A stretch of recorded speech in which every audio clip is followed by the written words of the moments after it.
करता है कि मैं सबको बता दूं,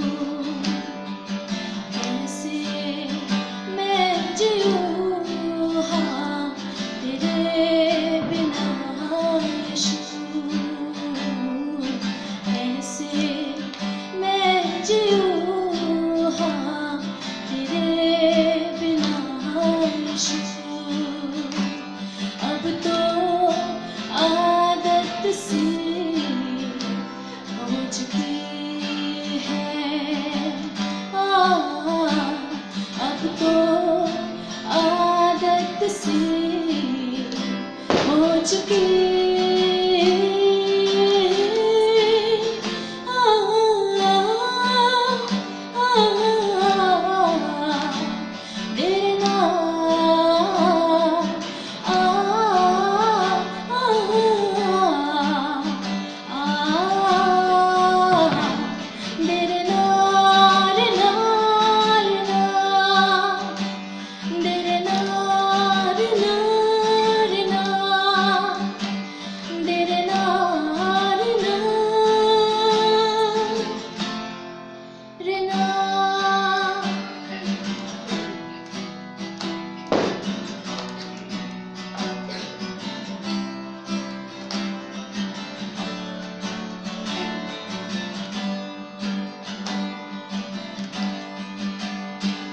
जीने में न था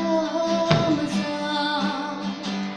लगता था जीवन है सजा, जीने की चाहत भी न थी पर जी